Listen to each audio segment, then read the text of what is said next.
masker ya. Iya, Pak. Nah, hari ini Bapak sudah masuk ke minggu pertama di pembelajaran di semester 6. Semoga kalian lebih semangat lagi. Ya, sehat semua kan? Coba Bapak cek absen dulu ya. Iya. Ada yang Rinjani, Alia, Anissa, Ainun, Bintang, Tata, Dede Umi, Diva, Dina, Anjeli, ya, Intan, Muhammad Reza Maulana, Nabil, Natasha, Najwa, Raisa, Reka, Ika, Ruben, Imam, Meida, Safira, Sri Rahayu, Tri Indah, Chelsea. Ya, itu semuanya hadir semua ya. Sebelum kita mulai pembelajaran, mohon ketua kelas untuk ngomong di bawah. Sebelum pelajaran dimulai, kita doa masing-masing dimulai.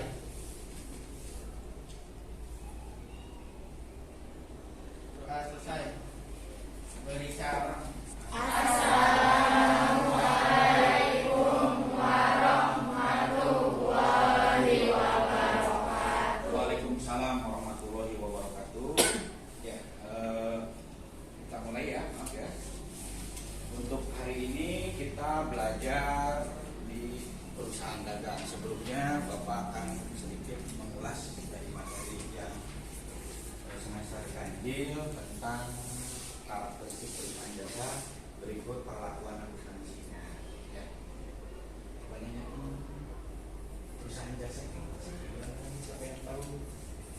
Ya, gimana? Perusahaan jasa adalah perusahaan yang menawarkan pelayanan. Ya, menawarkan pelayanan. Ciri-ciri perusahaan jasa itu apa sih? Ciri-cirinya yang kemarin itu apa? Satu, apa ya? Tidak menjual barang. Tidak menjual barang. Selanjutnya memberikan jasa pelayanan. Ya, lebih cenderung jasa. Contohnya yang ada di sekitar kita apa sih perusahaan jasa? Ya, silakan. Jasa cuci mobil. Bagus ya, itu juga masuk. Apalagi laundry, ya bagus. Salon lah, kalian sangat paham banget ya. Karena kalian perempuan jadi pas. Ya, itu adalah perusahaan jasa. Nah, untuk semester sekarang, Bapak akan memperlihatkan slide-slide-nya ya. Coba kalian lihat ke depan semuanya. Ini kompetensi dasarnya untuk semester sekarang adalah menganalisis penyusunan siklus akuntansi pada perusahaan dagang. Jadi dari kemarin kan kita belajar tentang siklus akuntansi perusahaan jasa ya. Nah, sekarang di perusahaan dagangnya, Pak, sama nggak? Kalau perlakuan akuntansinya sama, cuma yang membedakan itu adalah apa? Kalau perusahaan jasa itu berupa pendapatan, sedangkan untuk perusahaan dagang adalah penjualan. Itu aja yang membedakan. Ya. Nah, ini kita nanti menganalisis dahulu, menemukan konsep karakteristik perusahaan dagang. Jadi nanti kalian hari ini belajar, kalian tahu perusahaan dagang itu seperti apa sih? Ya.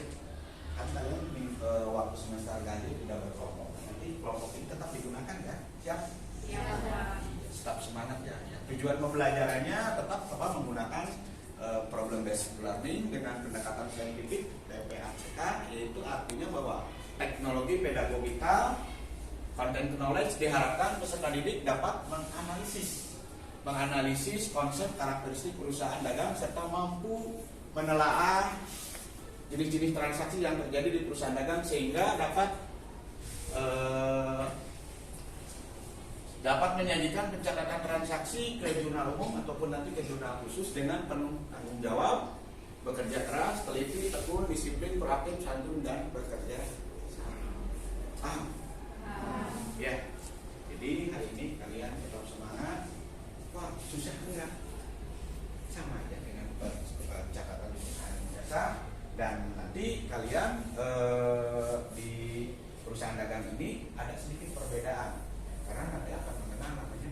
persediaan barang dan jasa. Paham? Oke. Semuanya lihat dulu nanti ke depan ya. Dari slide selanjutnya, ini adalah pengertian perusahaan dagang. Perusahaan dagang adalah apa? Perusahaan yang kegiatan utamanya membeli, menyimpan, dan menjual barang dagang tanpa memberikan nilai tambah. Ya, tanpa memberikan nilai tambah. Ada yang paham dari maksud ini? Siapa? Tanpa memberikan nilai tambah. Silakan. Ya, boleh. Maksudnya tanpa memberikan nilai tambah tuh kayaknya di sini tuh menjual barangnya kalau harganya segitu ya segitu, jangan dinaikkan atau dikurangi. Gitu ya. Ada lagi yang lain? Bapak apresiasi atas keberanian ini. Ada lagi yang lain? Ya, boleh. Kayak kalau di sini rasanya itu barangnya, jadi nggak ditambah atau dikurangi, tetap segitu. Gitu. Ada lagi yang lain? Jadi maksudnya ini ilustrasi ya. Ada mungkin di antara kalian yang orang tua yang jualan ada? Ada. Belinya di mana orang tua? Di mana? Di mana? Di pasar. Beli misalkan gula 20 kilo, beli Indomie 20 dus dan sebagainya, lalu dibawa ke rumah, ke warung, lalu dijual. Itu ada perubahan bentuk tidak? Ditambahin misalkan gulanya dikasih apa? Ada? Nah, berarti itu tanpa memberikan nilai tambah, itu maksudnya. Bisa dipahami? Ya. Ya. Nah, lalu di sini bahwa nilai tambah di sini dimaksudnya mengolah kembali atau mengubah bentuk sifat barang sehingga mempunyai nilai derajat. Ya. Paham? Itu pengertian akuntansi. Paham saya semuanya? Bagus ya. Selanjutnya kita masuk ke berdasarkan kegiatan usahanya. Nah, perusahaan itu ada 3. Yang pertama adalah perusahaan jasa, yang kedua adalah perusahaan dagang, dan yang ketiga adalah Perusahaan manufaktur. Coba kita lihat ya baik-baik. Ini perusahaan jasa itu apa sih? Perusahaan yang kegiatannya menjual jasa, lalu contohnya apa? Jasa hias, jasa servis, jasa jahit, jasa cukur. Selanjutnya perusahaan Dagang. Apa perusahaan dagang?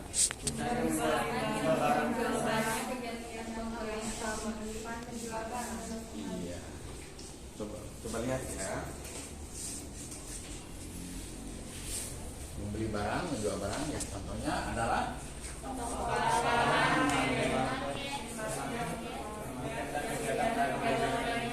nah, kalian semester kemarin belajar perusahaan jasa pasti yakin bapak kalian paham seperti apa sih usahanya. Nah, sekarang perusahaan dagang pun bapak sepintas kalian sudah memahami. Nanti yang ketiga adalah perusahaan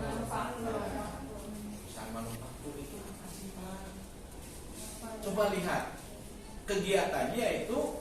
Nah, ini pengertiannya nih, coba lihat dari depan ya semuanya ya. Yang kegiatannya mengolah dari bahan baku menjadi barang jadi apa? Contohnya? Iya. Yang di sekitar kalian apa? Yang sekitar kalian apa? Contohnya? Pabrik tahu boleh. Yang ada di sekitar Jatiwangi yang paling terkenal itu pabrik genteng. Itu juga manufaktur ya. Kenapa disebut manufaktur perusahaan genteng? Karena mengolah bahan dari bahan menjadi bahan. Ada bahan baku diolah menjadi barang setengah jadi, lalu diolah lagi menjadi barang jadi. Paham? Ya semuanya. Silakan lanjut lagi ke jenis-jenis perusahaan dagang. Satu itu biasanya ada namanya pedagang besar. Apa sih Pak pedagang besar? Pedagang yang membeli barang dalam skala besar dan kemudian menjualnya kembali kepada pedagang yang lebih Selanjutnya ada perusahaan menengah. Menengah. Tuh, kegiatannya apa? Pedagang yang berjualan dagang skala yang besar dari pedagang yang lebih besar dan menjualnya kembali kepada pedagang yang lebih kecil. Oke, selanjutnya pedagang Kecil. Pedagang yang berjualan besar Ke konsumen. Iya. Oke, berarti kalian sudah mengetahui ya apa yang menjadi jenis-jenis perusahaan yang ada. Pedagang besar, ada pedagang menengah, ada pedagang kecil. Nah, tadi disimpulkan berdasarkan slide layar bahwa yang dimaksud dengan pedagang besar adalah perusahaan yang kegiatannya bisa mengimpor dan ekspor. Ya, biasanya perusahaannya perusahaan besar. Lalu pedagang menengah atau sedang apa? Biasanya dia membeli dalam partai besar ke pedagang besar, lalu kepada pedagang kecil. Sedangkan pedagang kecil apa sih? Ya, jadi kalian sudah paham kan jenis-jenis perusahaan dagang. Selanjutnya, kegiatan utamanya nih dibandingkan dengan perusahaan jasa, kegiatan utama pada perusahaan dagang apa sih? Ya, lalu kegiatan ini akan memunculkan apa? Pos keuangan atau akun. Lalu selanjutnya akan ada akun-akun apa? Kita beli barang, berarti ada akun pembelian. Lalu selanjutnya ada nanti itu juga bisa kita dibahas ya. Nanti di pertemuan sekarang kalian akan diberi secara umum bagaimana sih kita kalau membeli secara tunai, bagaimana jurnalnya, bagaimana pencatatannya, ya. Lalu kita kalau membeli secara kredit ada syaratnya. Pernah nggak kalau kalian pernah beli di warung? Kalau orang brujul itu biasanya nganjuk dulu, nanti bayarnya Sabtuan pas gajian. Sering dengan orang tua kayak gitu. Nah, berarti kan ada syarat. Ya, boleh nganjuk, tapi syaratnya tiap hari Sabtu bayar. Itu kan ada perjanjian kan? Ya, ngerti? Itu namanya syarat pembelian. Lalu selanjutnya ada akun-akun. Misalkan kita belinya banyak, karena belinya banyak dari pedagang besar, biasanya dapat apa? Diskon atau potongan. Lalu selanjutnya kalau ada barang yang rusak, kita bisa mengembalikan. Berarti semuanya paham ya. Lalu kita masuk lagi ke, nah nanti juga di dalam kegiatan aktivitas jual beli ada yang namanya biaya-biaya atau beban, atau bahasa aslinya apa? Expense. Ya. Oke, selanjutnya. Ya. Ini kegiatan menjual barang seperti apa yang tadi Bapak kemukakan. Sekarang adalah jenis-jenis perusahaan dagang yang berdasarkan produknya diberdayakan. Satu, Perusahaan dagang barang produksi. ya. Kan malam Bapak udah nge-share ya modul yang Bapak ini. Ini Bapak hanya rangkuman dari modul yang kalian telah baca tadi malam. Ya. Termasuk barcode juga udah Bapak kasih ya. LKPD pun juga udah kalian miliki ya. Lalu ada perusahaan dagang dan barang dari. Kalau perusahaan barang produksi contohnya apa? Kayu gelondongan. Ya. Nah, yang ada di sekitar kita apa?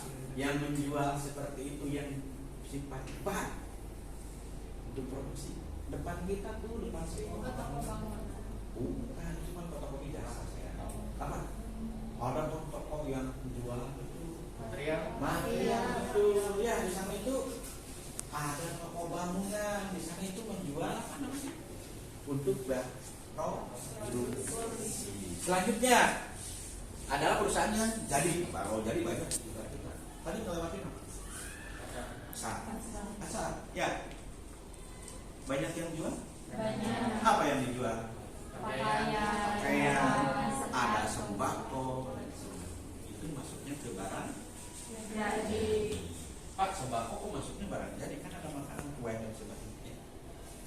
Selanjutnya Ini tugas kelompok. Ya, ini barcode-nya. Kalian kan seperti semester kemarin. Nah, di LKPD barcode ini ada. Silakan kalian berkelompok. Ya. Berkelompok. Putar mejanya Pak.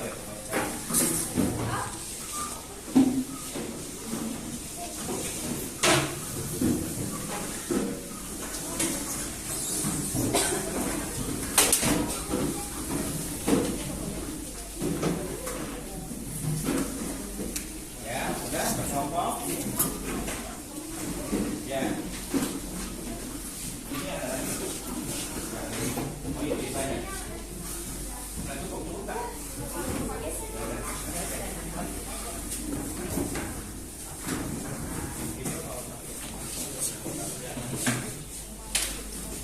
Oke, sudah terbentuk kelompoknya ya.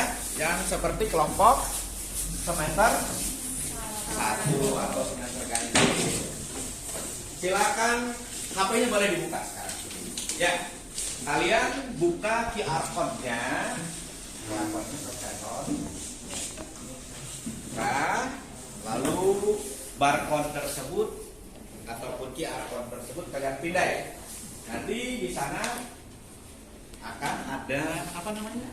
Tugas. Ya, silakan buka. Buka semuanya ya, Bang. Sudah dipindai? Ada yang bisa?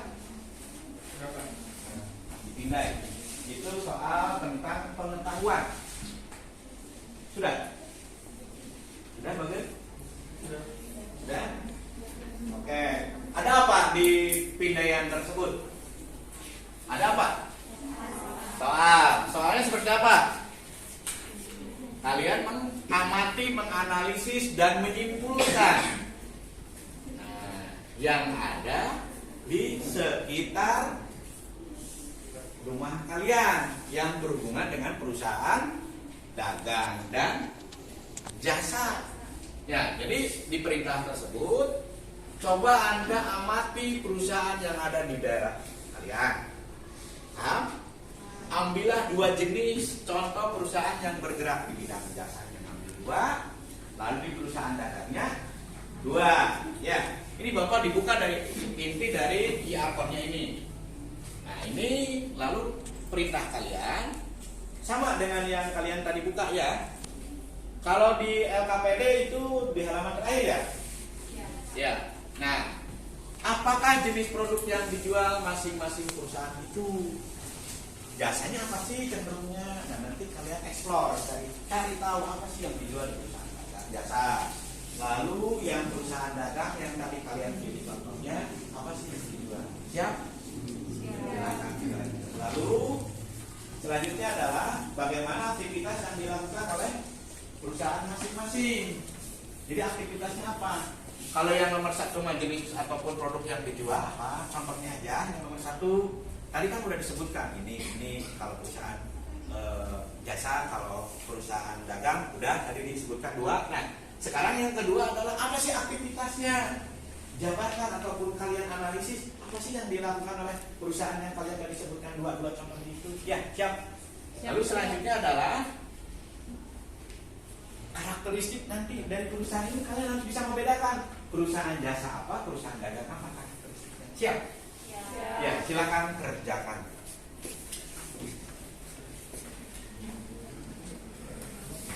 Boleh berdiskusi ya dengan kelompoknya.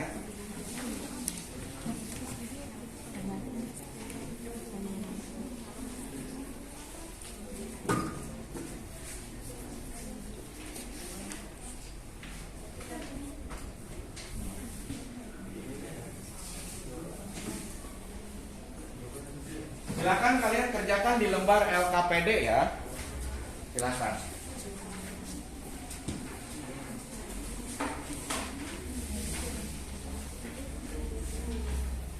Silakan kalian tulis ya. 10 menit cukup nggak? Cukup ya? Paling lama 15 menit kalau bisa.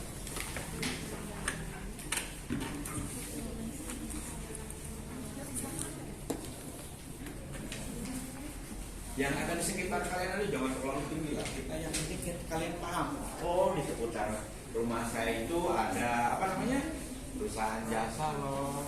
Oh, di seputar rumah saya itu ada perusahaan dagang. Ya. Yakin Bapak?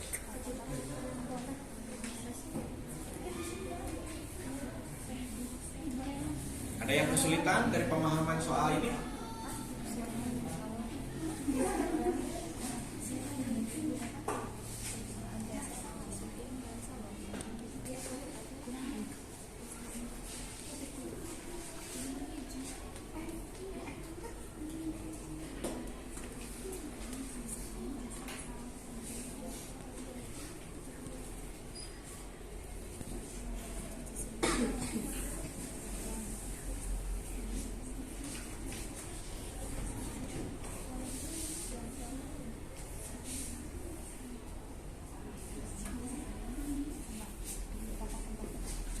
Gimana nak? Bisa semua ya? Insya Allah ya.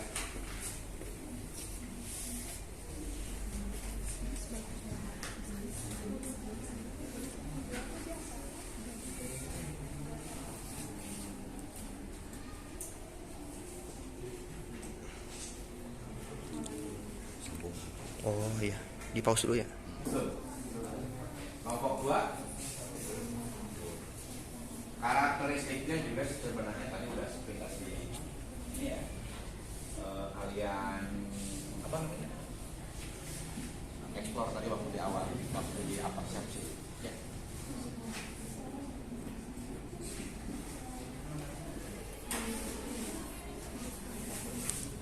Bagian udah selesai ya, hampir selesai. Belum? Sedikit lagi.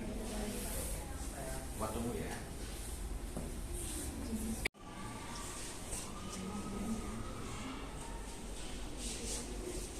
Sudah? Sudah. Waduh, kelompok 3 mantap nih.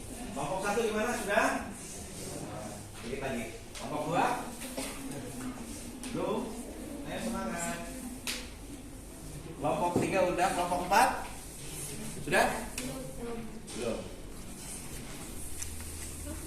Bapak kasih waktu sesuai dengan ini 3 menit lagi. Kita coba bahas.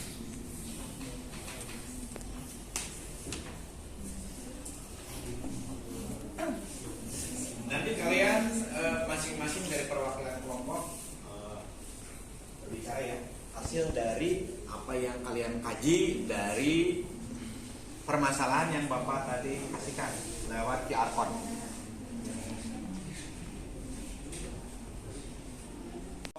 Tiga contoh dari perusahaan jasanya apa? Kalau perusahaan jasanya ada 2, salon sama steam motor. Di motor ya. Ya, kalau perusahaan dagangnya ada Alfamart sama toko sembako. Toko sembako yang ada di rumah dekat kalian. Iya. Oke, nomor 1 ya. Iya. Kelompok 1 gimana? Contohnya? Betul ya? Kelompok 1 Jasa pangkas rambut. Produk yang dijual itu pangkas rambut jasanya. Terus urusan sembako. Yang ditawarkan itu sembako kebutuhan sehari-hari. Oh gitu ya, berarti yang ada ya. Berarti tukang pangkas rambut sama toko sembako. Ya. Ya. Kelompok 2 Perusahaan jasanya ada 4, jasa angkutan umum, angkot, ojek dan lain-lain. Ya. Salon, ya, salon ada ya. steam motor, laundry. Kalau perusahaan dagangnya grosiran, pabrik tahu, Indomaret, surga. Nanti bentar. Pabrik tahu itu tadi balik lagi manufaktur apa perusahaan dagang? Manufaktur. Ya, harus bisa membedakannya Sam ya. Jadi antara manufaktur, dagang dan jasa ini kalian harus bisa membedakan. Oke, bagus ya. Apa yang telah kalian kerjakan? Kelompok mana yang belum? 4, silakan kelompok 4. Perusahaan jasanya yaitu laundry. Laundry. Yang dagangnya jahit. Menjahit juga betul ya, itu perusahaan jasa. Apalagi untuk perusahaan dagangnya? Kakak, Bapak mintanya 2 sih minimal. Gak apa-apa. Toko Jaya Abadi Jaya Abadi itu toko apa? dan Alfamart. Sembako. Sembako. Oh gitu. Apa lagi sama apa? Alfamart. Oh Alfamart. Ya Alfamart udah ada di sekitar rumah kalian ya. Oke. Selanjutnya Bagaimana aktivitas yang dilakukan oleh masing-masing perusahaan? Nah, dari yang tadi kalian sebutkan itu aktivitasnya apa? Dari kelompok 4 dulu. Tadi yang perusahaan jasanya apa? Memberikan Apa? pelayanan Enggak, perusahaan jasanya apa tadi contohnya? laundry, Laundry itu memberikan apa? Jasa apa? membersihkan pelayanan pakaian, Pakaian, membersihkan pakaian. Terus apa lagi yang satunya jasanya? menjahit, Menjahit. Apa yang ininya?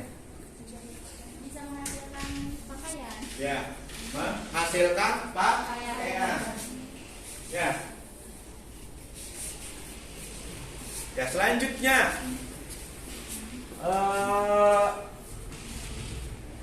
perusahaan dagangnya.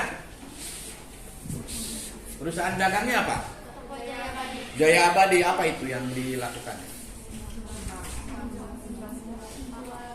sembako, Sembako. Apa yang dijualnya sembakonya? Contohnya apa? Minyak, beras. Ya. Ini untuk kelompok 4. Kasih apresiasi ya, betul ya. Selanjutnya kelompok 1. Kelompok 1 Memberikan jasa pelayanan potong rambut kepada konsumen. ya. Untuk perusahaan dagangnya memberikan barang dari pedagang lebih besar dan menjual kembali kepada pedagang yang lebih kecil. Ya. Ya. Bagus ya. Itu juga betul. Lalu yang perusahaan dagangnya? Tadi yang dagang itu membeli. Ya. Ya, sudah disebutkan. Sekarang kelompok 2, betul ya? Kelompok 2 selanjutnya. Contohnya apa? Sesuai dengan pertanyaan kedua. Aktivitasnya apa sih? Pertama tadi contohnya apa? jasa angkutan umum, Apa itu yang dilayaninya? Mencari, memberikan pelayanan angkutan kepada penumpang. Ya, apalagi sama steam motor, steam motor apa yang dilakukannya? membersihkan motor, Berarti memberikan jasa untuk cuci motor. Apalagi? Ya. perusahaan dagangnya yaitu grosiran, Grosiran berarti menjual barang ya. Apalagi? sama Apa? Indomaret, Indomaret. Indomaret itu menjual juga ya. Ya, betul juga ya. Selanjutnya kelompok 3. Aktivitas perusahaan jasanya yang pertama ada salon. Kalau salon aktivitasnya memberikan pelayanan kepada konsumen yang akan dipotong rambutnya atau enggak mau disimpan. Iya, Kalau betul. di motor memberikan jasa pelayanan mencuci motor konsumen. Ya. Kalau perusahaan dagangnya ada Alfamaret, itu aktivitasnya melakukan penjualan yang menjual kebutuhan pokok, kebutuhan sehari-hari. Toko sembako juga sama, menjual kebutuhan pokok, kebutuhan sehari-hari. Contohnya kayak ada makanan jadi, kayak gitu. Ya, luar biasa ya. Ya. Jadi dari apa yang telah kalian sebutkan tadi, sekarang bisa dong menyimpulkan, membedakan perusahaan jasa ini loh. Kalau perusahaan dagang itu berarti karakteristik dari perusahaan jasa dan perusahaan dagang. Ya.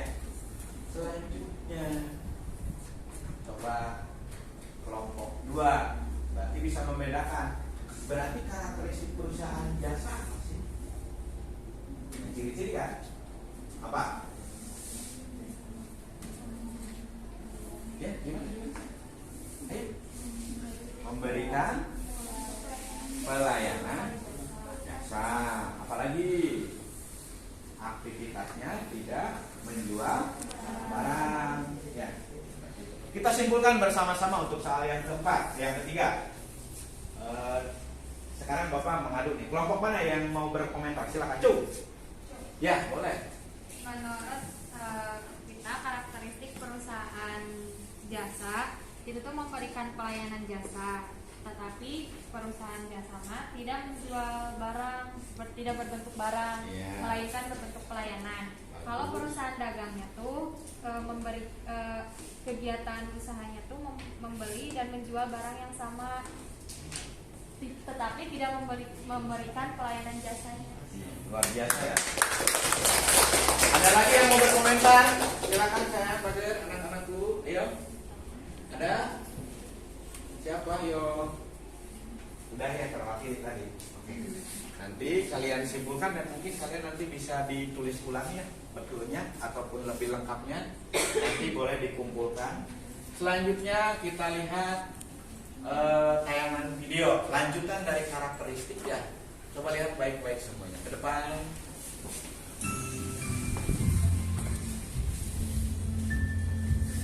Selamat pagi teman-teman, salam sehat selalu.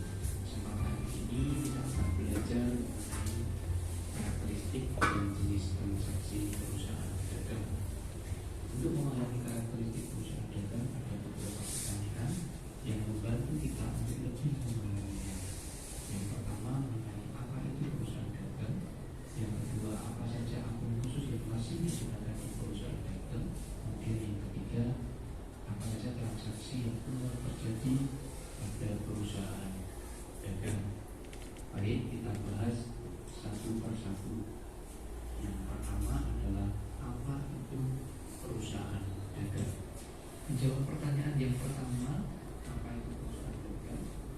Perusahaan dagang adalah perusahaan yang kegiatannya melakukan pembelian barang dagang untuk dijual kembali tanpa merubah bentuknya. Paham ya tadi ya? Dagang Bagus. Musabah, toko swalayan, dan lain-lain. Jadi berdasarkan pengertian dari perusahaan dagang tersebut, yaitu perusahaan dagang adalah perusahaan yang kegiatannya melakukan pembelian barang dagang untuk dijual kembali, yaitu menjual barang dagang tanpa merubah bentuknya. Berdasarkan pengertian tersebut, kita mengenal atau mengerti bahwa kegiatan utama perusahaan dagang adalah melakukan pembelian dan melakukan penjualan barang dagang. Kemudian dari dua jenis kegiatan tersebut muncullah akun Yang wajib digunakan. untuk Ya. perusahaan dagang. Berarti ada. Di antaranya Coba lihat. untuk kegiatan pembelian barang dagang muncul akun pembelian. Akan timbul pembel.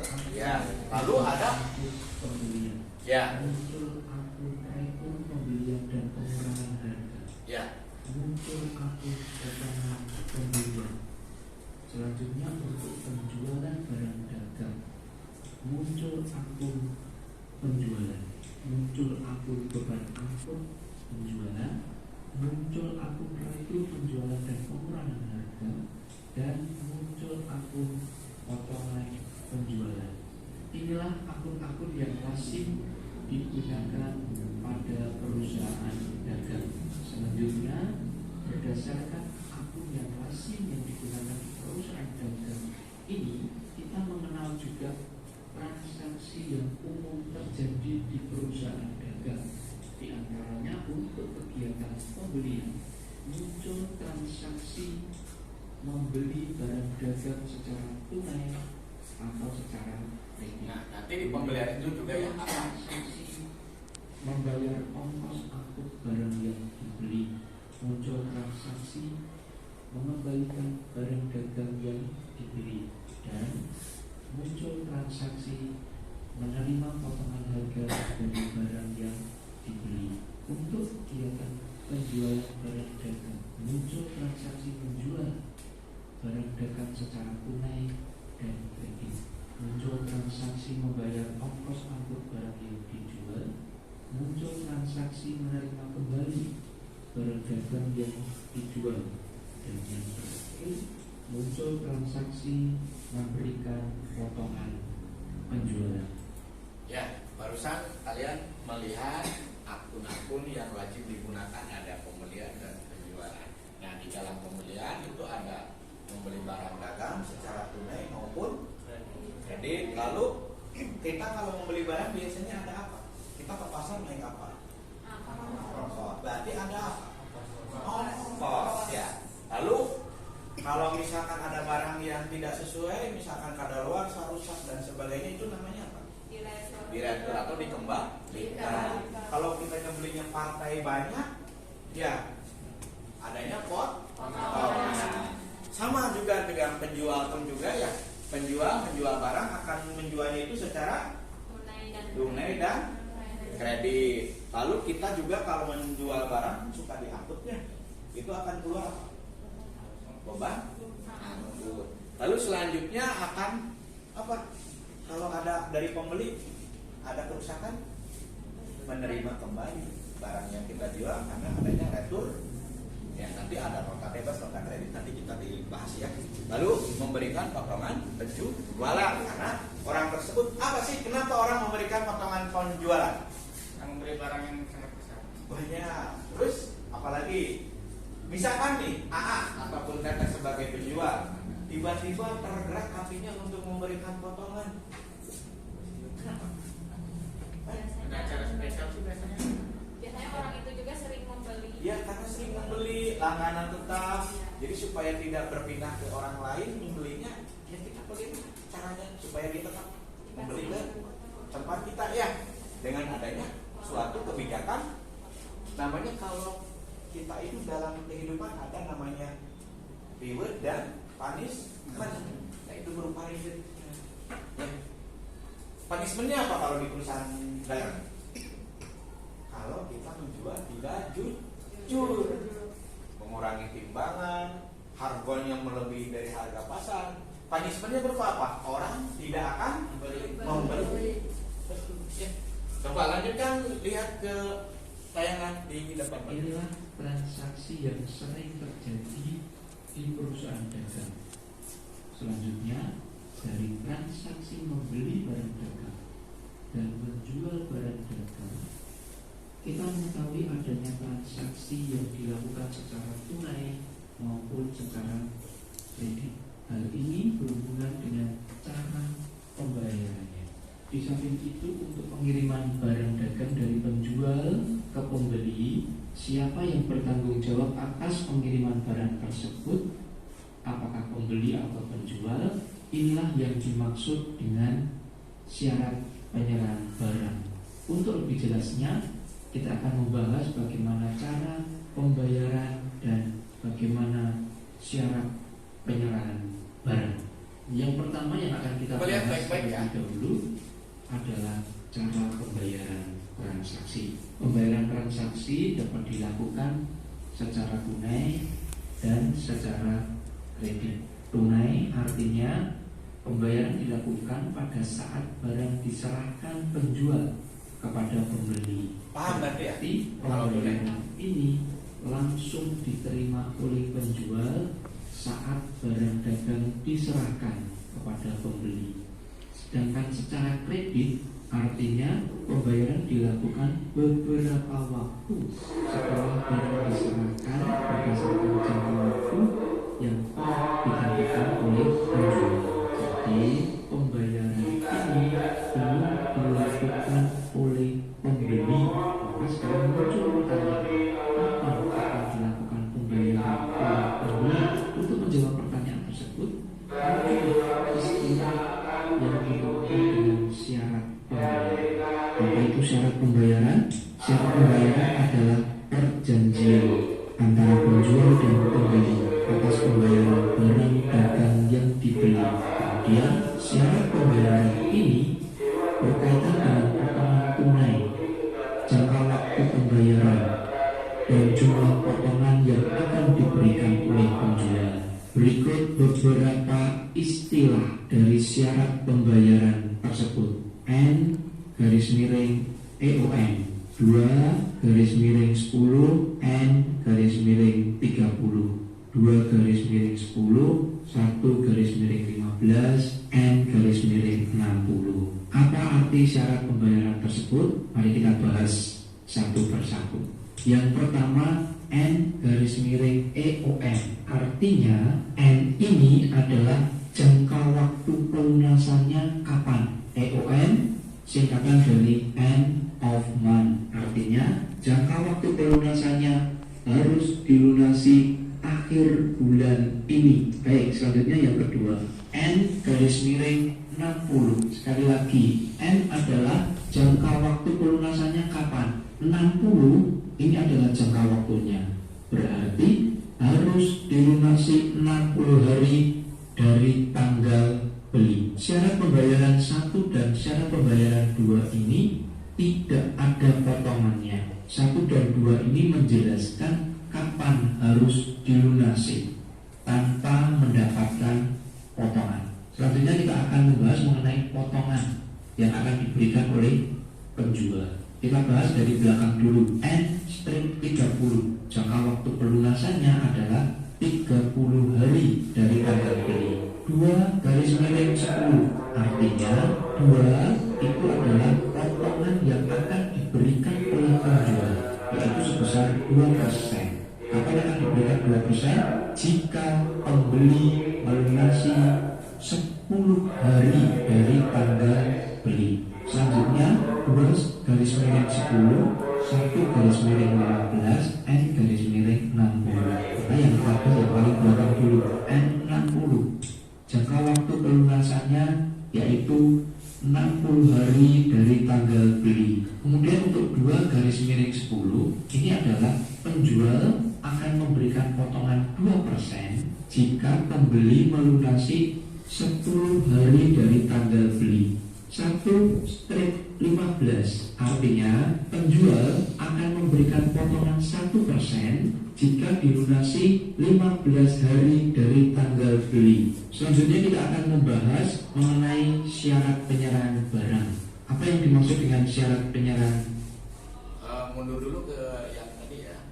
Nah ini semuanya paham? Paham? Paham? Jadi kalau N per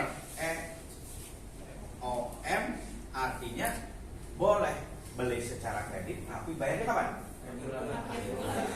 N per 60. Diulangi lagi ya. N per 60 berarti paling telat berapa hari? Dari tanggal transaksi. Selanjutnya 2 per 10 N per 30.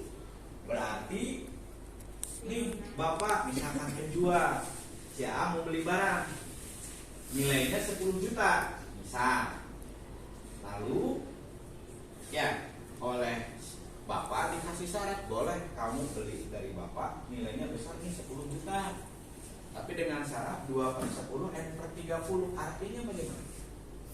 Jangka waktu pelunasannya 30 hari dari tanggal beli. Terus kalau pelunasannya dilunasi 10 hari dari tanggal beli dapat potongan 2%. Iya. Ya. Ini kalimatnya tinggal diperbaiki aja ya. Jadi tanggal transaksinya atau batas akhir pembayaran adalah 30 hari dari tanggal transaksi. Misalkan hari ini tanggal berapa? 13. Kalau bulan 12 berapa hari? 31 kan? Berarti terakhir bayar kapan? Bulan di tahun 2023 kan? Januari tanggal 12. Betul, 30 hari kemudian. Berarti hari ini tanggal berapa? 13 ya? Berarti nanti Pak di Januari tanggal 12. Kalau nggak percaya hitung aja manual. Ya. 13, 14, 15, 16, 12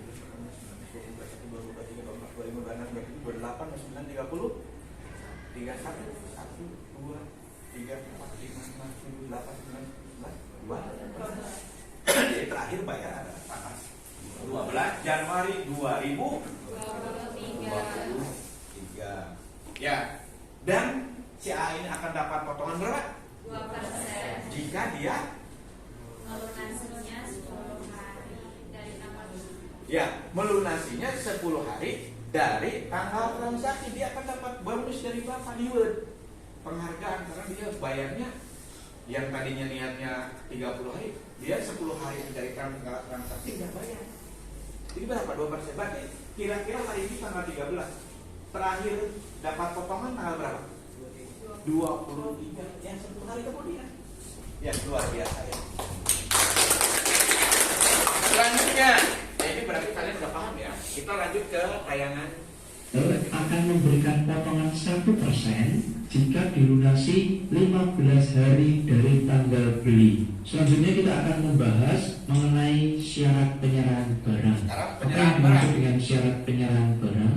Syarat penyerahan barang dapat diartikan sebagai kesepakatan yang dibuat antara penjual dan pembeli. Mengenai apa? Mengenai tempat penyerahan atau pengiriman barang yang diperjualbelikan, dan kesepakatan bersama mengenai penyerahan tanggung jawab terhadap barang dagang dari penjual ke pembeli. Syarat penyerahan barang ini pada umumnya dibagi menjadi dua. Yang pertama adalah FOB shipping point, free on board shipping point, merupakan syarat penyerahan barang di mana biaya angkut barang, tanggung jawab dan resiko terhadap barang dagang dalam perjalanan dari gudang penjual menuju gudang pembeli ikut menjadi tanggung jawab pembeli. Ini adalah shipping point. Syarat penyerahan barang yang kedua adalah FOB destination point, merupakan syarat penyerahan barang di mana biaya angkut dan tanggung jawab atas resiko barang dalam perjalanan dari gudang penjual menuju gudang pembeli menjadi tanggung jawab penjual. Baik, setelah kita membahas tuntas mengenai apa itu perusahaan dagang, kegiatan utama perusahaan dagang, akun-akun khusus dari perusahaan dagang, dan jenis transaksi yang sering terjadi pada perusahaan dagang, maka kita dapat mengenal apa karakteristik perusahaan dagang tersebut. Yang pertama, Nah ini kegiatannya ya. kegiatan utama Simpulan dari perusahaan tadi. dagang adalah membeli dan menjual barang dagang. Yang pertama ya. Bentuk barang dagang yang diperjualbelikan tersebut adalah barang dagang yang berwujud Tangi bang. dan tidak ada nilai tambah atau perubahan bentuk atau sifat dari barang dagang yang diperjualbelikan ini. Adanya akun-akun khusus yang digunakan pada perusahaan dagang. Dan yang terakhir, laba pokok dari perusahaan dagang diperoleh dari penjualan bersih dikurangi dengan harga pokok dan beban-beban. Inilah karakteristik dari perusahaan dagang. Oke, sampai di sini dulu pembahasan kita untuk materi karakteristik dan jenis transaksi perusahaan dagang. Ikuti terus video selanjutnya mengenai penggunaan akun khusus dalam jurnal umum. Ya. Barusan kalian melihat dari apa karakteristik perusahaan dagang. Ya. Di sini kalian akan mengetahui dari simpulan apa yang tadi diskusikan bahwa kegiatan utamanya adalah apa? Membeli dan menjual barang dagang. Harus lengkap ya. Selanjutnya yang kedua adalah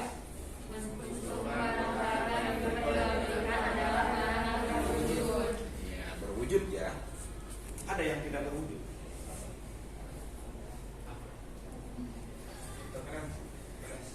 Kita bergerak misalkan di stock exchange atau menjual beli saham. Ya, itu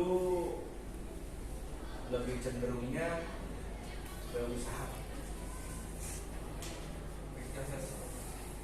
Itu bergerak di bidang investasi ya. Ini dia disebut perusahaan dagang juga bukan. Ya, manufaktur juga bukan. Dan berarti hanya usahanya itu berusaha menjual, menjual ya. Selanjutnya. Apa tidak ada nilai tambah? Itu yang seperti tadi didiskusikan bahwa nilai tambahnya apa? Tidak ada, jadi tidak membentuk, tidak merubah. Misalkan gula ya tidak ditambahin sama apa? Pak, biar lebih banyak. Gimana caranya? Ya itu salah. Nah sudah, bukan masuk lagi ke karakteristik perusahaan. Ya, lalu nanti ada akun-akun khusus. Tadi akun-akunnya apa? Pembelian, penjualan, ada retur penjualan, ada retur Ada apa lagi?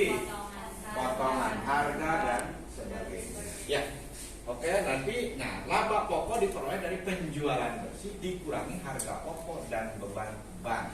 Nah, untuk yang harga pokok dan beban bank nanti di pertemuan yang 2 minggu atau 3 minggu yang akan datang. Yang sekarang kita mengenal dulu akun-akunnya aja dulu ya sekarang ya. Oke, selanjutnya. Selanjutnya adalah kita mengulas kembali akun-akunnya yang tadi ya. Yang pertama yang digunakan adalah akun pembelian sama yang berfungsi sebagai akun menampung saldo seluruh transaksi pembelian.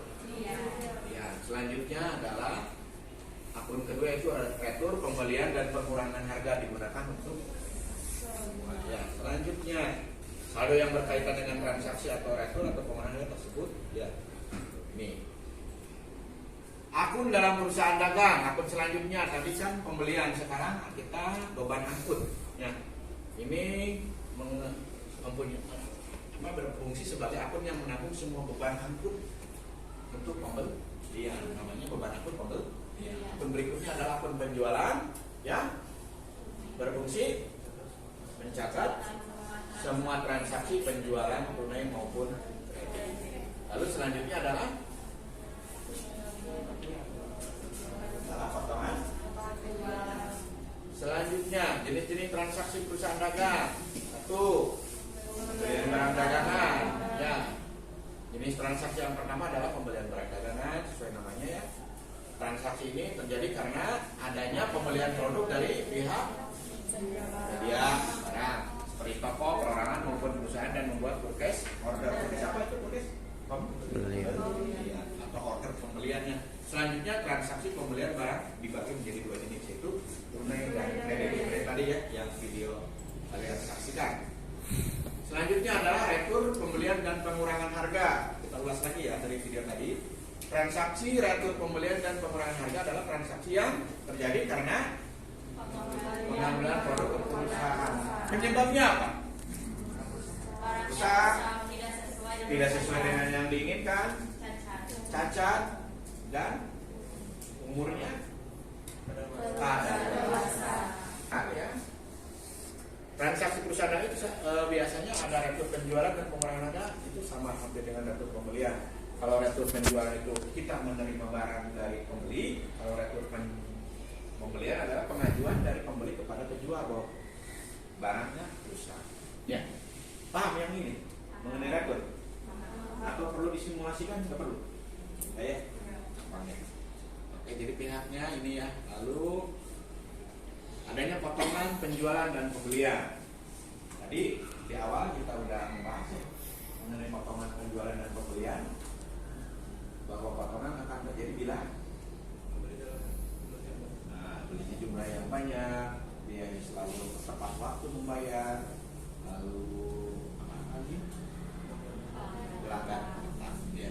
Selanjutnya ini pengertiannya dalam perusahaan dagang yang selanjutnya adalah disebutnya transaksi ini ketika perusahaan atau pihak penjual memberikan diskon atau potongan harga produk yang dijual kepada konsumen yang melunasi utang mereka berdasarkan waktu yang sudah disepakati. Ini beban pembelian dan penjualan. Ini jenis-jenis bebannya. Beban itu apa sih? Beban itu apa? Beban itu apa? Sesuatu yang dikeluarkan untuk aktivitas atau kegiatan ya dari perusahaan yang kita jalankan. Misalkan kita mau membeli barang dagangan nih ke pasar, berarti ada yang dikeluarkan tenaga. Terus kita bayar apa? Ongkos apa? Kendaraan, angkut. Itu kan ada yang dikeluarkan kan? Itu namanya beban. Lalu itu namanya beban, keamanan dan lain-lain. Lalu kita juga punya suka sering ditelepon oleh konsumen ataupun grosir ya. Berarti kita harus membeli apa? Kuota ya, pulsa ya. Itu oke ya, berarti itu. Selanjutnya beban. Nah ini transaksi beban angkut biasanya kita juga harus menyediakan untuk pengangkutan barang. Tadi kan sudah disebutkan ya adanya fee on board, shipping point dan FOB destination. Bisa yang ada yang bisa membedakan dari tadi tayangan video FOB shipping point itu siapa yang menanggung? Itu yang menanggung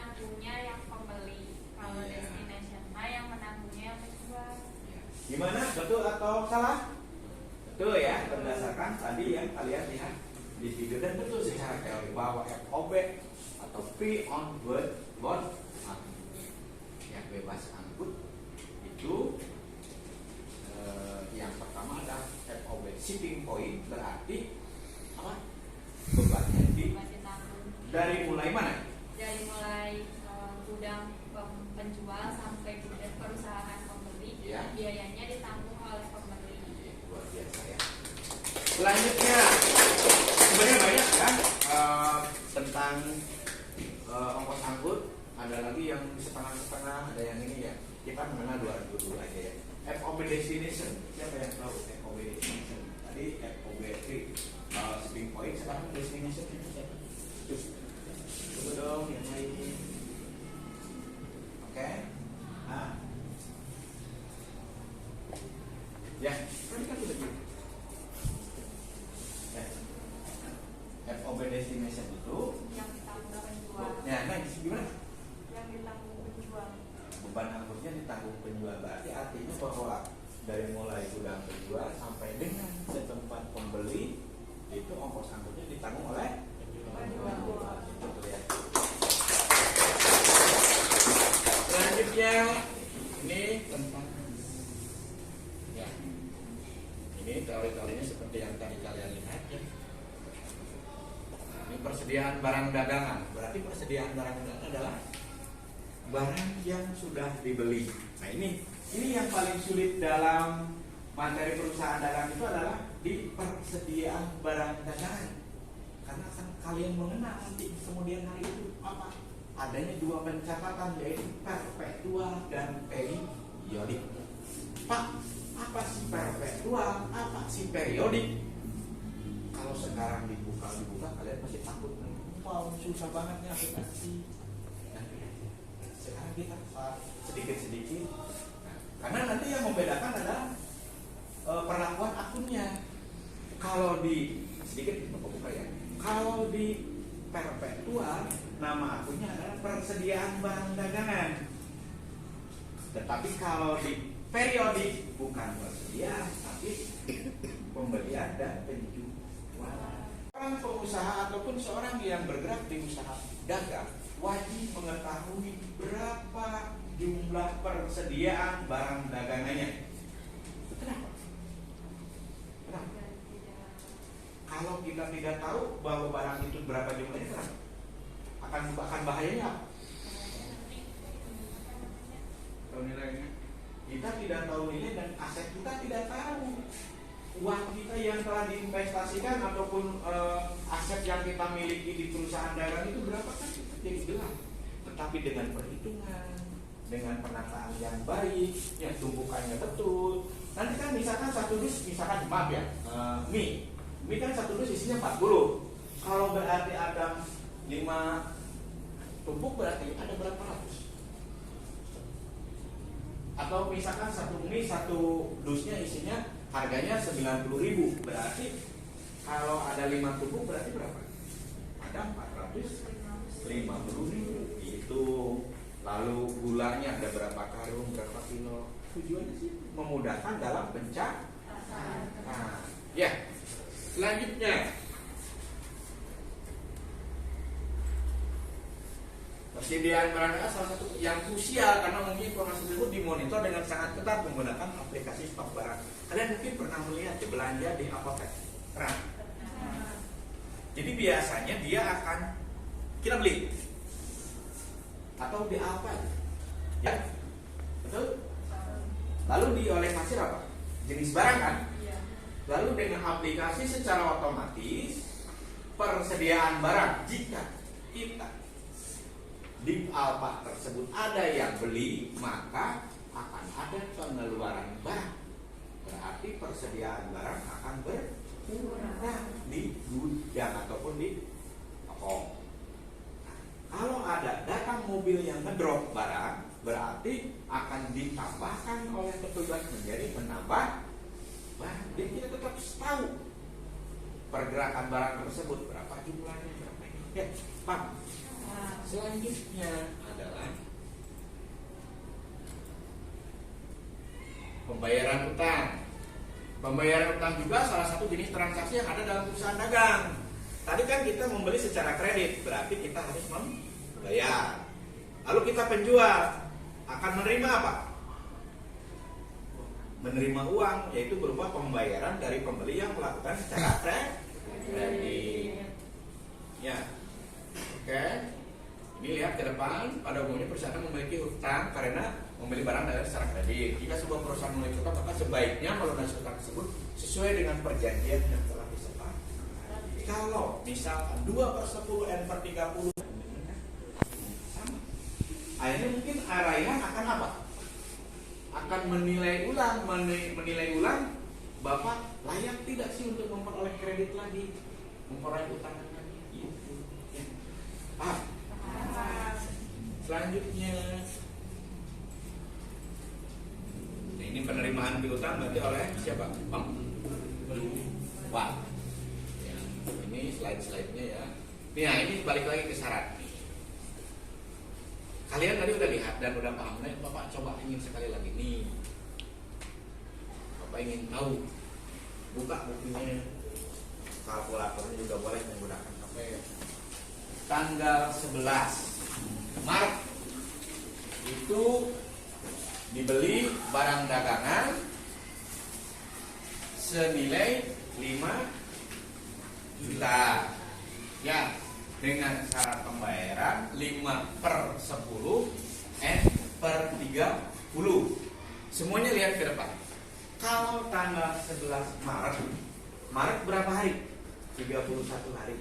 Berarti kapan terakhir Bapak harus bayar? 10 April. Betul, 30 hari kemudian. Betul. Lalu 5/10 artinya apa? Bapak Kalau misalkan Bapak bayarnya 10 hari dari tanggal transaksi, berarti dapat potongan harga 5%. iya, dapat potongan harga 5%. Berarti terakhir Bapak dapat potongan 5% tanggal berapa? Tanggal 21. Betul ya, luar biasa. Nanti saya paham. Berarti kalau begitu masuk ke mana? Transaksi mana? Pembelian secara kredit. Seperti yang disampaikan betul. Oke, paham? Pak, jurnalnya gimana? Nanti deh. Kita yang penting paham dulu sedikit demi sedikit. Karena nanti setelah ini ke pertemuan minggu selanjutnya adalah menjurnal dari kerajaan. Lupa lagi ya. Gitu ya. Jurnalnya seperti itu. Nanti kalau dilunasin gimana? Nanti si utangnya akan berpindah ke posisi bebas, lalu di kreditnya adalah kas kan kita membayar. Ngerti? Nah itu sisi beli. Kalau sisi penjualnya bagaimana? Jurnalnya timbul, kita menjual secara kredit timbul piutang. Transaksi jumlah harinya 30 hari, maka jatuh temponya akan sama dengan tanggal transaksi tersebut. Ngerti? Berarti kan di April 30 hari, berarti akan sama jatuh temponya dengan tanggal di April tersebut, berarti tanggal 8 Mei. Jika dia ataupun bulannya di tanggal 31 hari, maka rumusnya adalah -1 dari tanggal transaksi tersebut. Itu rumusnya. Pak, berarti kalau tadi kan soal yang pertama adalah tanggal berapa? Tanggal 10-11 Maretnya. Berarti nanti kapan terakhir bayarnya? Oke. Nah, sekarang coba analisis. Lihat semuanya ke depan, Pak Gen. Dari QR code yang ada di depan. Balik lagi ke LKPD sesuai dengan kelompoknya masing-masing. Ini tugasnya adalah menganalisis dari bukti-bukti transaksi dari yang QR code-nya aktifkan QR code ininya ya, pindai udah. Coba pindai. Di keterampilan di LKPD ada. Itu barcode-nya atau QR code-nya ada di akhir. Yang udah Bapak baca.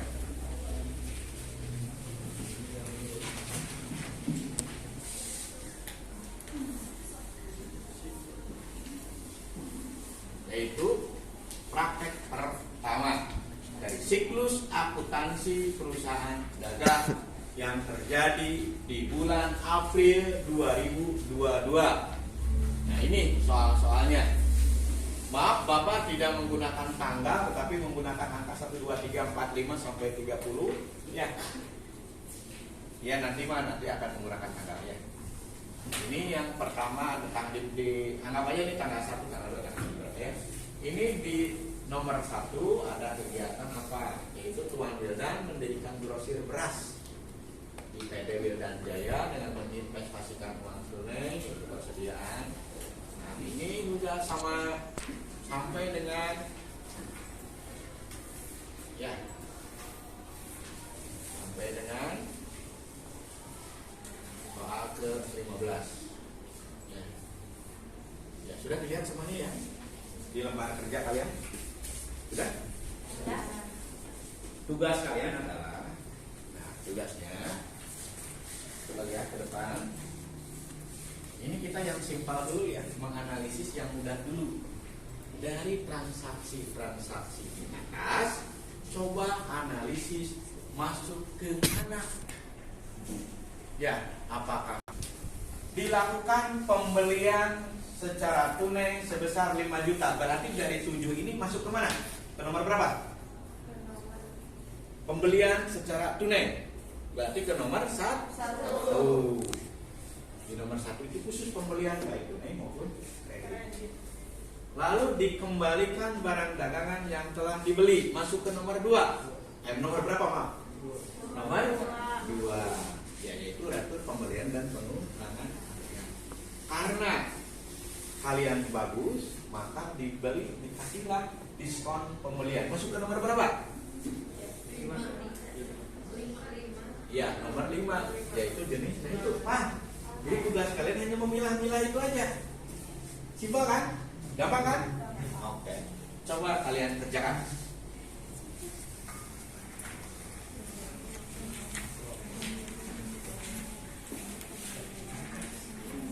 Mau kelompoknya siap? Soal yang pertama dulu. Ya.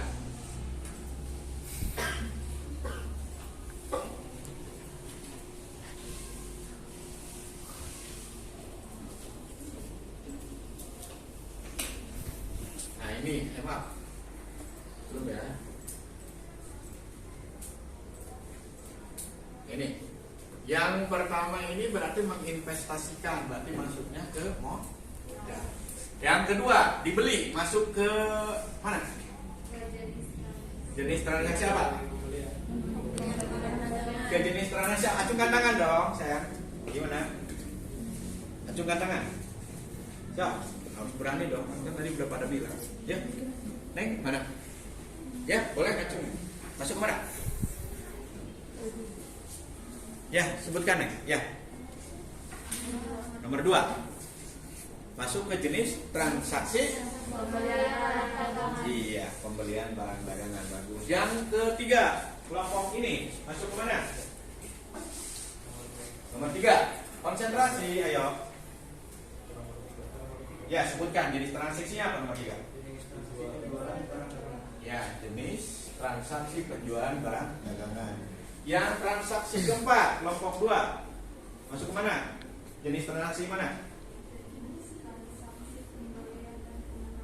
Pembelian dan pengurangan harga. Betul ya. Selanjutnya, transaksi ke-5, kelompok 3. Masuk ke jenis transaksi penjualan barang dagang. Ya, selanjutnya transaksi ke-6, kelompok 4.